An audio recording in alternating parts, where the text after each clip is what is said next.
네, 7월 10일 금요일 기도로 돕는 그 사랑 매일 묵상. 오늘은 시편 119편 145절에서 152절입니다. 시편 119편이 길죠. 계속 지금 우리가 보고 있는데 오늘은 147절에 그런 표현이 있습니다. 내가 날이 밝기 전에 부르짖으며 주의 말씀을 바라싸우며, 이런 표현이 있죠. 주의 말씀을 바란다, 바랐다, 뭐 그렇게 이제 표현하고 있는데, 하나님의 말씀을 엄청나게 사모한다는 뜻. 그래서 영어 성경에 보면 이 바랐다는 말이 I have put my hope in your word. 당신의 말씀에 나의 소망을 거기에 두었다. 그러니까 간절히 원한다는 그런 의미죠. 주의 말씀을 바라싸우며라는 제목으로 말씀을 좀 나누려고 합니다. 오늘 첫 번째는 하나님 말씀을 이제 사모하는 거죠. 굉장히 열정적으로 사모하는 모습을 보여주고 있습니다. 여호와여, 내가 전심으로 부르짖었사오니 내게 응답하소서. 내가 주의 교훈을 지키리이다 할 때 우리가 전심으로, 이런 표현 많죠. All my heart, 마음을 다 하는 거예요. 그러니까 정말 집중력을 가지고 최고의 그 사랑을 가지고 하나님을 찾는 것을 얘기합니다. 그러니까 사울을 얘기할 때 사울은 무심이다 이렇게 표현하죠. 그 구약 파노라마 같은 거 할 때 마음이 없었다. 솔로몬은 반심이다 이렇게 표현합니다. 반만 하나님을 따랐다는 거죠. 다윗을 전심이라고 얘기하죠. 우리가 실수할 때도 있고 실패할 때도 있습니다. 그러나 마음을 다해서 하나님을 사랑하는 모습이 좀 필요하죠. 그래서 너희가 마음과 뜻과 힘을 다해 하나님을 사랑하라 할 때 거기에도 all my heart죠. 마음을 다 쏟는 것이 필요합니다. 그 하나님의 말씀에 내가 주께 부르짖었사오니 나를 구원하소서. 내가 주의 증거들을 지키리이다. 내가 날이 밝기 전에 부르짖으며 주의 말씀을 바라싸우며 주의 말씀을 조용히 읊조리려고 내가 새벽녘에 눈을 떴나이다. 지금 이렇게 얘기하고 있는데, 하나님 말씀을 사모하라 할 때 147절에 날이 밝기 전에 그가 이제 부르짖는 거죠. 날이 밝기도 전에 내가 이제 하나님의 말씀을 사모하면서 부르짖는다. 그렇게 얘기하고, 그다음에 주의 말씀을 조용히 읊조리려고 내가 새벽녘에 눈을 떴나이다라고 할 때 이 새벽녘 이렇게 번역을 해도 되고, 그러니까 인제 밤의 경계, 밤과 새벽의 경계에 어 하나님 말씀을 내가 묵상했다, 그런 뜻이거든요. 그러니깐 이 위의 구절이랑 합쳐서 보자면 날이 밝기 전에 부르짖고 그다음에 날이 캄캄하게 어두웠을 때도 내가 주의 말씀을 묵상합니다. 그런 표현이에요. 그러니까 그렇게 번역하는 게 조금 더 좋습니다. 그래서 영어 성경들을 보면 새벽녘에 눈을 떴다고 얘기하지 않고 그 깊은 밤중에 잠들지 않고 내가 하나님의 말씀을 받습니다. 이렇게 이제 번역하는 거죠. 아침 일찍에 하나님 말씀을 사모하고 내가 밤들 때까지도 말씀을 사모합니다. 이것은 그의 삶의 하루의 루틴을 지금 보여주고 있습니다.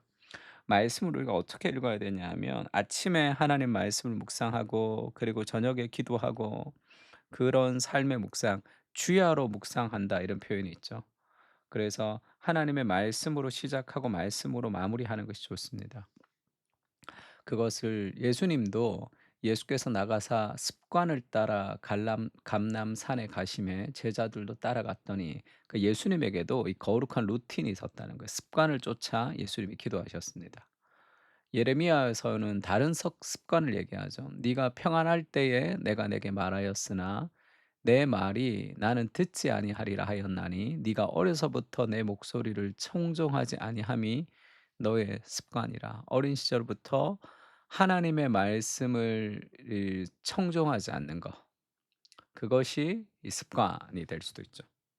우리가 예수님처럼 하나님 말씀을 묵상하는 거룩한 루틴과 습관을 좀 가질 필요가 있습니다. 그러니까 복 있는 사람은 시편도 마찬가지죠. 악인의 꾀를 따르지 않고 죄인의 길에 서지 않고 오만한 자리에 앉지 않고 그렇게 이제 악한 유혹에 빠지지 않는 비결이 무엇이냐 하면 그러나 여호와의 율법을 즐거워하여 묵상하는 거죠. 하나님의 은혜에 감사해서 율법을 즐거워하여 율법을 묵상하는 겁니다. '율법을 묵상하면 나한테 복이 있겠지.'라는 그런 율법주의가 아니라 그러면 어떻게 되냐 하면 철을 따라 열매를 맺는 거죠. 이때 율법을 주야로 묵상한다 할 때 이것을 음 "이 책을 먹어라."라는 유진 피터슨의 그 책 제목이 있습니다. 영어 제목이 Eat This Book이에요. 정말 "이 책을 먹어라." 하는 유진 피터슨의 책이 있는데 그 책에서 유진 피터슨이 그것을 그렇게 고백을 합니다. 마치 개가 뼈다귀를 막 이렇게 반질반질할 때까지 막 개걸스럽게 먹잖아요. 그렇게 먹는 것을 그거를 이제 "묵상한다."라는 그 단어 인제 하가라는 단어 그렇게 쓰였다는 거죠. 그렇게 마음을 다해서 하나님 말씀에 집중해서 아침 저녁으로 그런 패턴을 잡는 거, 그런 습관을 잡는 거 그것이 하나님 말씀을 읽고 묵상하는 가장 좋은 방식이라고 할 수 있습니다. 그러니까 말씀을 이 루틴을 잡는 것이 중요하죠. 그것이 쉽지는 않습니다.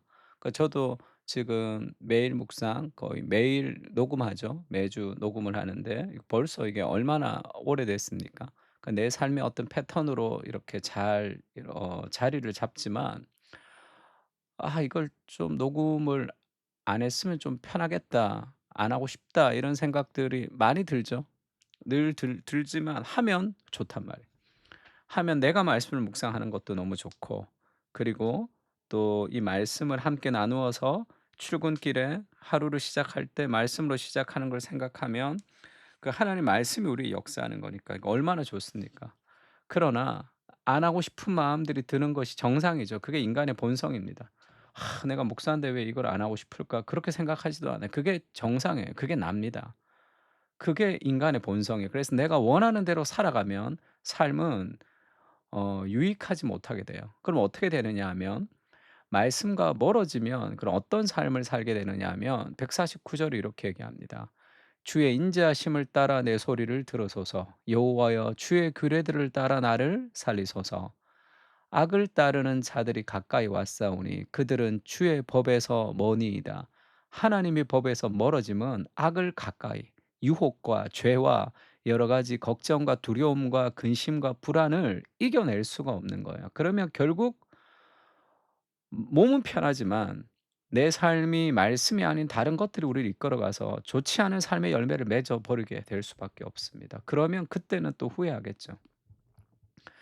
여호와여 주께서 가까이 계시오니 주의 모든 계명은 진리니이다. 그러니까 무엇을 가까이 주의 계명에서 멀어지면 악이 가깝고 하나님 말씀에 가까워지면 악이 멀어지는 거죠. 내가 전부터 주의 증거들을 알고 있었으므로 주께서 영원히 세우신 것인 줄을 알았나이다. 그래서 말씀을 루틴을 가지고 계속 묵상하는 것은 굉장히 중요합니다.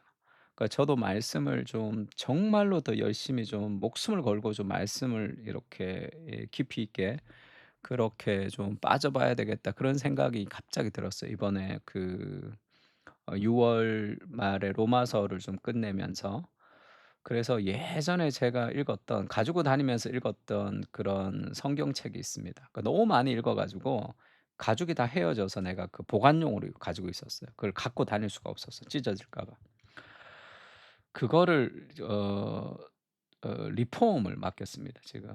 다시 가죽을 새롭게 입혀서 그걸 가지고 다니면서 큰 성경책 아니고 작은 성경책인데 그걸 계속 좀 '하나님 말씀을 좀 어디를 가든지 좀 읽어야 되겠다.' 그런 마음을 가지고 지금 오고 있는데 막 설렙니다.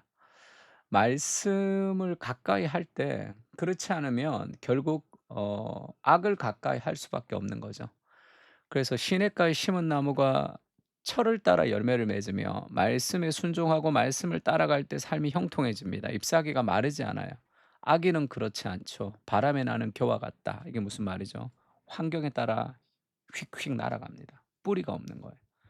힘든 일이 있으면 무너지고 누군가 기분 나쁜 얘기하면 그렇게 또 날아가고 또 눈치 보면서 위축되고 그러니까 삶에 말씀이 우리의 삶에 견고하게 받쳐주지 않으면 늘 감정의 노예로 살아갈 수밖에 없습니다. 그러니까 하나님 말씀을 붙들어야 돼요. 그러므로 악인들은 심판을 견디지 못하며 죄인들이 의인들의 모임에 들지 못하리로다. 그래서 말씀이 가까이 하지 못하면 삶의 어려운 순간들을 지탱할 인내를 가지지 못합니다. 하나님이 함께 하신다는 확신이 어려운 상황을 우리를 인내하게 하는 거예요. 그렇지 않으면 여러 가지 약간 감정이 어렵거나 삶이 힘들면 뭔가를 다 포기하는 그런 상황을 가지는 거죠. 그게 악인들의 특징이죠. 왜요? 뿌리가 없기 때문에 그렇습니다. 생각에 뿌리가 없는 거죠. 그래서 예레미야서에는 그런 말씀이 있죠. 로마서에는 결국 육신을 따른 자는 육신의 일을 생각하고 영을 따르는 자는 영의 일을 생각해서 육신에 있는 자들은 육신의 생각을 하는 것이고 그것은 하나님을 기쁘시게 할 수 없는 거죠. 하나님의 은혜를 따라 하나님을 기쁘시게 하는 삶을 나보다 더 큰 대의와 나보다 더 사랑하는 대상이 있을 때만 자신을 극복할 수 있습니다. 그렇지 않은 모든 결단은 무너지는 거예요. '아 말씀 봐야지. 기도해야지.' 늘 잘 안 되는 이유가 자기 자신에게 몰두해 있기 때문에 그렇죠. 하나님을 기쁘시게 하기 위해서 사람들을 섬기기 위해서 그것이 우리 인생의 더 큰 방향으로 나아가야 되는 거죠.